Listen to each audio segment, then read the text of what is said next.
Welcome to the deep dive. Today we're taking a really polarizing short piece of content, just a video clip actually, that's caused huge arguments online.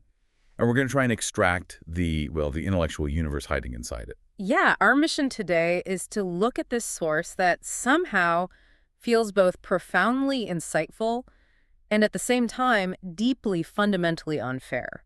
It's this short clip about low self-esteem and intuition. Right, and that tension, the bit that feels true mixed with what feels a bit like victim blaming, that's what we really need to unpack. Exactly. And we're using this spiritual framework as a kind of springboard. We want to understand not just personal stuff like trauma and resilience, but how this exact pattern of thinking, it actually mirrors these huge world-defining economic ideas that popped up about 50 years ago. So this is your shortcut, really, to understanding these conflicting worldviews that are kind of battling it out everywhere in modern life. Okay, so let's start by just laying out the core claims from this source clip. The speaker makes, I think, four really sharp, kind of counterintuitive points about how intuition works. Okay, so the first one is that low self-esteem isn't just, feeling bad about yourself. It's presented as a direct block to your intuition. Because you lack the self-respect, you need to actually listen to your own internal signal, your own energy. Mm-hmm.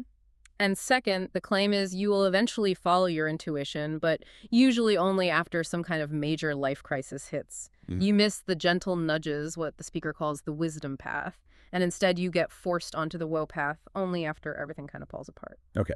And third, intuition often feels simple, like it's not some big mystical vision. It's more like a persistent, nagging feeling inside that you just don't fit in anymore, whether that's in your relationship, your job, where you live, whatever. And finally, the main symptom of this block, the one driven by low self-esteem, is indecision. You end up outsourcing your choices, running to psychics or maybe consultants, therapists, basically hoping someone else will finally tell you what deep down you already know. Wow. That idea of the woe path. It's incredibly potent, isn't it? It seems to hit so hard because, well, almost everyone has lived through something like that.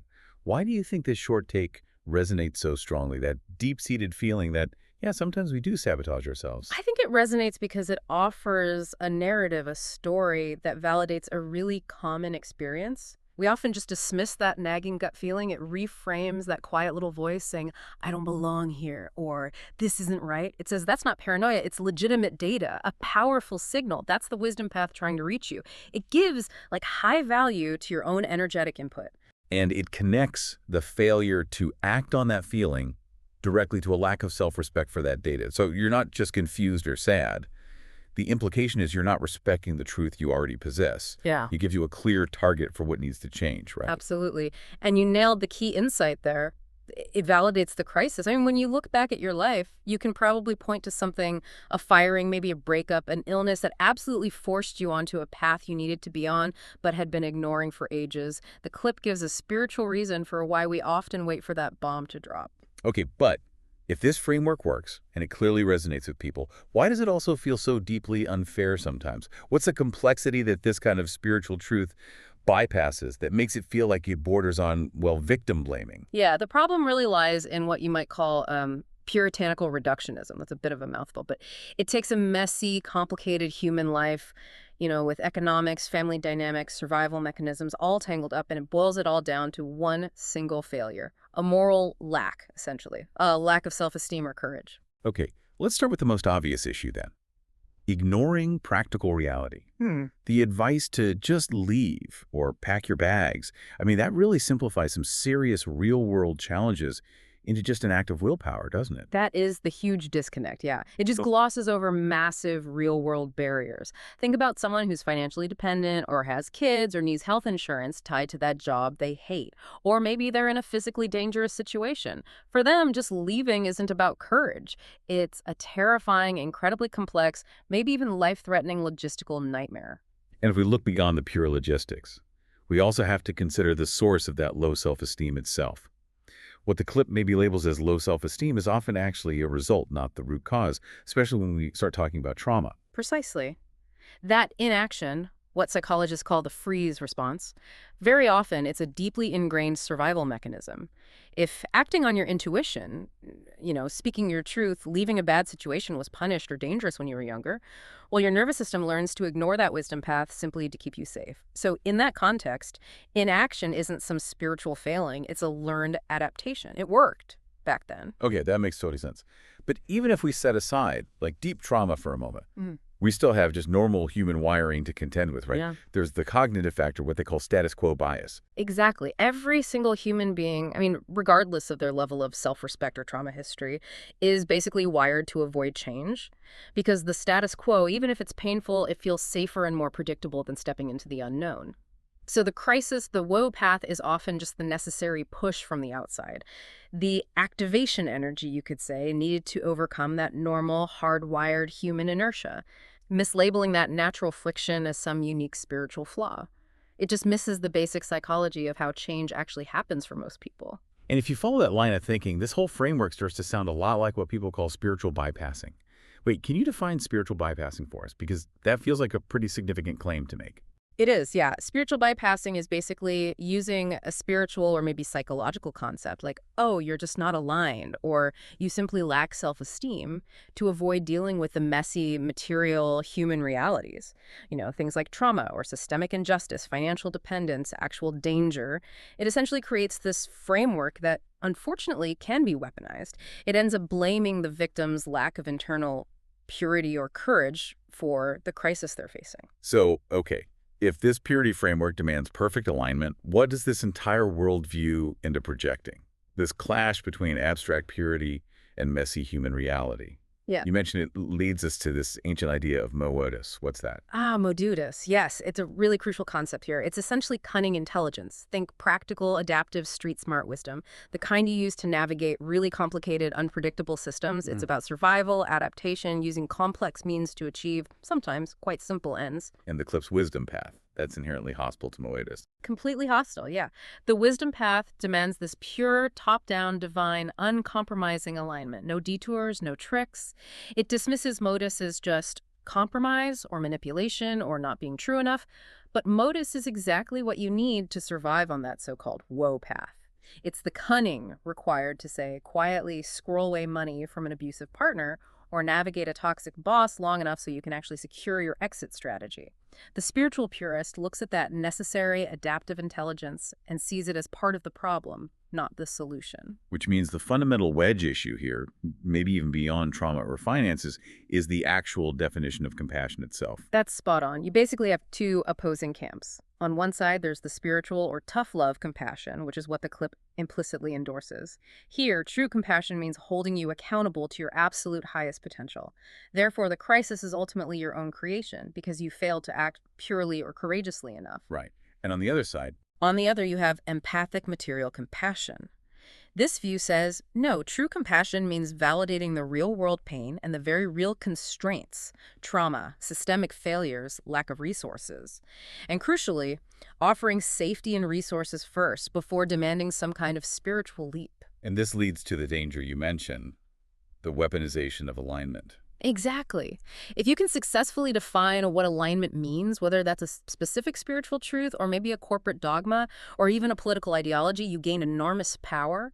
You can then use that standard, that unfalsifiable purity test, to just dismiss any practical objection, any use of Mētis, as simply a moral or spiritual failure on the part of the person raising the objection. Okay, wow. I wasn't quite seeing this parallel coming, but now we had to make this intellectual leap you mentioned earlier, this whole conversation about Puritanical reductionism, boiling complex life down to one single variable. You're saying this mirrors an almost identical shift that happened in the economic and logistical world, 50 years ago? Tell me how this connects to the Great Abstraction of the 1970s. Yes, it's uncanny, isn't it?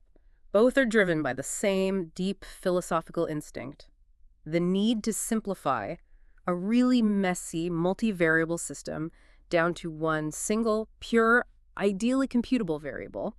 In the clip we analyzed, messy human life gets reduced to spiritual value or self-esteem. In the 1970s economy, messy corporate purpose got reduced purely to financial value. Right, the 1970s.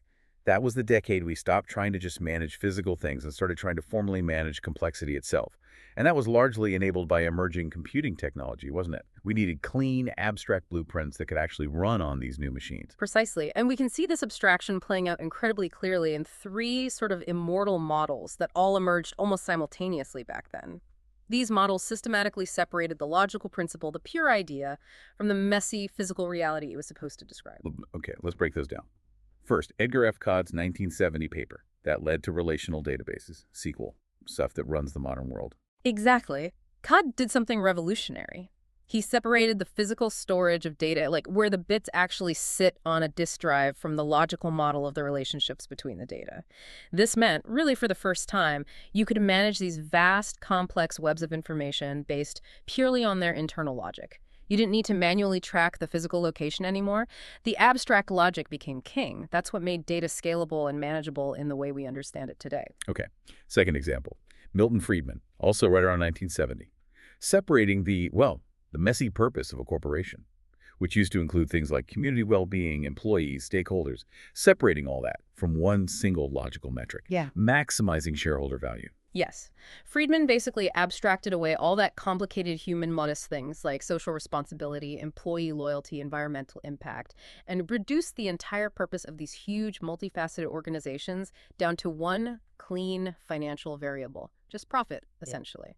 And that abstraction, that single metric, became the globally accepted operating system for much of capitalism. It defined success purely by a number you could compute. And third, Black-Scholes in 1973. Separating the chaotic, often intuitive pricing of financial risk from a clean, elegant mathematical formula. Exactly right. Pricing options, derivatives. It used to be based on gut feel, experience, pure modus. Black-Scholes abstracted the chaotic reality of the market into a formula that could be modeled, computed, scaled. And this was absolutely fundamental to creating the massive quadrillion-dollar derivatives market we have today. So all three examples, Codd, Friedman, Black-Scholes, they represent the same core philosophical act, separating a pure logical principle from messy reality to make the system computable and scalable. Okay, so these 70s models gave us incredible power through computable logic. But what happens when that abstraction becomes too successful? What's the crisis we're facing today because of it, and where do you potentially go next? Well, the crisis now is that those 70s models are, in a way, victims of their own success. They ran so fast and scaled so huge based on their abstractions that they slammed into a wall because they ignored the messy reality for too long, and now reality is pushing back. So we see Codd's wall. Yeah. You could call that the trust crisis, right? Yeah, we achieved infinite data, infinite information, but often without context, meaning, or reliability. Misinformation, deepfakes, data silos. That feels like the logical endpoint of a system that manages relationships between data points without needing to manage trust or real-world accountability for the data itself. And then there's Friedman's wall, the externalities crisis. By systematically ignoring externalities, things like climate change, pollution, supply chain fragility, social inequality, those factors have grown so large, so critical, that they now threaten to destabilize the entire economic system that Friedman's model was designed to optimize. Reality is reasserting itself with a vengeance. And finally, Black-Scholes' wall, the systemic risk crisis. That abstraction, brilliant as it was, fundamentally ignored black swan events, the unpredictable shocks. It led to these incredibly complex, interconnected financial systems where failures could cascade, becoming too big to fail. Think 2008. That's when the neat mathematical model collided violently with the messy physical reality of banks actually failing. So the next era then? You're calling it the Great Reintegration. It needs new kinds of models to plug these powerful abstractions back into reality somehow. I think so, yeah. The next synthesis will require new models, probably using tools like AI that can actually process context, nuance, and messiness at scale. Things the old models deliberately ignored. So the new Friedman, if you like, won't just compute shareholder value. They'll need to compute something like stakeholder alignment, making those externalities a core, verifiable, computable variable, not an afterthought. And the new Black-Scholes. The new Black-Scholes will need to measure intent. The verifiable gap may be between a stated plan or promise and the actual physical actions taken over time. Accountability made computable. So the shift isn't just about better logic. It's moving from computable logic to computable trust. That's the core idea, yes. We're essentially reintroducing accountability and real-world context, the very Mētis, the messy stuff that was deliberately abstracted away 50 years ago, by both the economic purists and, interestingly, by the kind of spiritual purists we saw critiqued in that initial video clip. Wow. Okay, we really went on a journey there. Started with just a short 56-second clip on self-esteem and intuition. And we've ended up mapping out this huge framework for understanding the operating system of, well, global philosophy and economics, all tied back to that single fundamental tension between abstract purity and practical, messy, adaptive wisdom, Mētis. And that tension, that's the central struggle you face, that we all face when making almost any major decision today, isn't it? Absolutely. So before we wrap up, let's leave you, the listener, with something to think about. Let's call it the powerlessness paradox that seems inherent in the clip's worldview. Remember, the clip views rigid commitment acting immediately, decisively on that wisdom path as courageous, and inaction or hesitation as weak, as low self-esteem. But consider this possibility. If you commit absolutely, rigidly to a pure path based on an initial feeling, you are then chained to that decision. You might be powerless to adapt, even if new information, new context, your own Mētis tells you it's the wrong path later on. So is demanding the high-stakes risk of the wisdom path just exchanging one kind of powerlessness, being a victim of circumstance, for another kind?